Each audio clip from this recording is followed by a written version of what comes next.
Hello everyone, welcome you all. इस video में हम बात करने वाले हैं बेंजोफ्यूरिन की। बेंजोफ्यूरिन इसे हम कॉमरोन भी बोलते हैं, जिसका फॉर्मूला है C8H6O। इसकी स्ट्रक्चर इस तरीके से होती है और यहाँ पर जो हेटेरो एटम पाया जाता है वो होता है ऑक्सीजन। ये एक कलरलेस लिक्विड होता है और कोल टार का भी कॉम्पोनेंट होता है। सोरेलिन जो कि एक बेंजोफ्यूरिन डेरिवेटिव है वो प्लांट में पाया जाता है। अब हम इसके सिंथेसिस को देखते हैं। सबसे पहले जो इसका सिंथेसिस है वो है कॉमरीन से। यहाँ पर क्या होता है, हमें पर्किन रीअरेंजमेंट देखने को मिलता है। इसका जो शुरुआत होती है वो होती है कॉमरीन से। इसके बाद में हम इसकी रिएक्शन करवाते हैं Br2 के साथ में। उसके बाद हमें जो कंपाउंड मिलेगा वो मिलेगा 3,4 डाईब्रोमोकॉमरीन। इसके बाद में हम इसकी रिएक्शन किसी बेस से करवाते हैं, जैसे कि NaOH या फिर KOH। मान लीजिए हमने यहाँ पर KOH लिया है तो यहाँ पर KBr रिमूव हो जाएगा और हमें इस तरीके का प्रोडक्ट देखने को मिलता है। अब यहाँ पर क्या होता है, इस कार्बन के ऊपर पॉजिटिव चार्ज को न्यूट्रलाइज करने के लिए जो हाइड्रोजन है ये इधर की तरफ शिफ्ट हो जाएगा और यहाँ पर डबल बॉन्ड का फॉर्मेशन हो जाता है।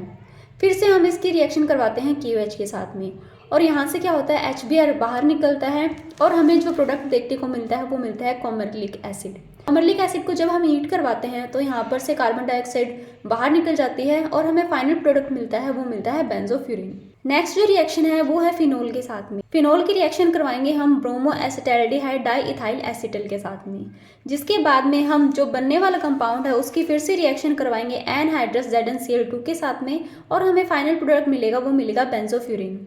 नेक्स्ट जो रिएक्शन है वो है Diels Alder reaction of nitrovinyl furan with dienophiles. यहाँ पर नाइट्रोविनाइल फ्यूरिन की रिएक्शन हम करवा रहे हैं डाइइनोफाइल के साथ में 140 डिग्री सेल्सियस पर, तो हमें जो फाइनल प्रोडक्ट मिलेगा वो मिलेगा सब्स्टिट्यूटेड बेंजोफ्यूरिन। नेक्स्ट जो हम इसकी रिएक्शन करवाएंगे वो करवाएंगे cycloisomerization of alkyne ortho substituted phenol के साथ में। यहाँ पर हमने क्या लिया, हमने यहाँ पर लिया ऑर्थो सब्स्टिट्यूटेड फिनोल, जिसकी रिएक्शन हम करवा रहे हैं PtCl2 टोलुइन इन 80 डिग्री सेल्सियस। तो हमें यहाँ पर क्या देखने को मिलता है, सब्स्टिट्यूटेड बेंजोफ्यूरिन देखने को मिलता है।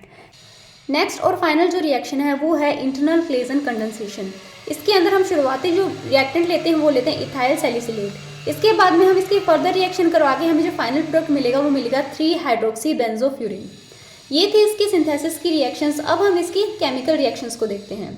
बेंजोफ्यूरिन इलेक्ट्रोफिलिक सब्स्टिट्यूशन रिएक्शन शो करता है।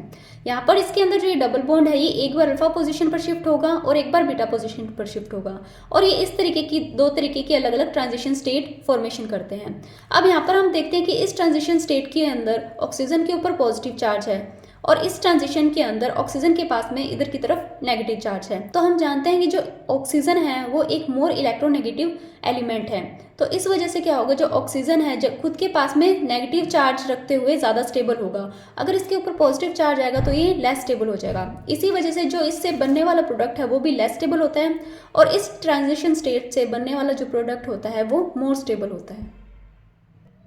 ट्रांजिशन स्टेट के साथ में बेंजोफ्यूरिन पर ऑलरेडी जो सब्सटेंट प्रेजेंट है वो भी क्या करते हैं, इलेक्ट्रोफिलिक सब्स्टिट्यूशन रिएक्शन को अफेक्ट करते हैं। बेंजोफ्यूरिन दो तरीके की रिंग से मिलकर बना होता है, एक 6 मेंबर रिंग और एक 5 मेंबर रिंग।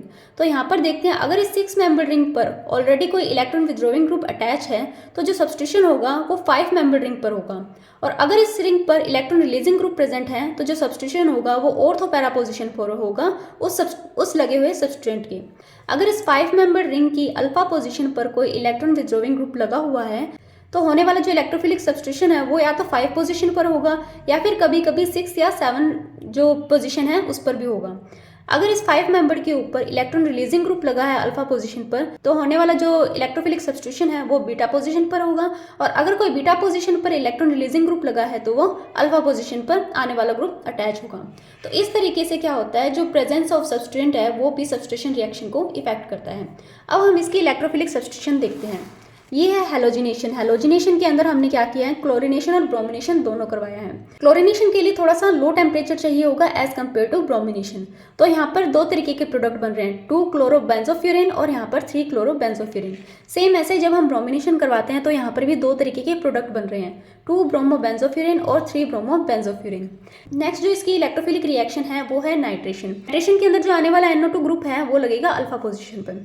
इसी तरीके से सल्फोनेशन के अंदर SO3H जो ग्रुप लगा होगा वो लगेगा बीटा पोजीशन पर। नेक्स्ट जो इलेक्ट्रोफिलिक सब्स्टिट्यूशन रिएक्शन है वो है फ्रीडल-क्राफ्ट रिएक्शन।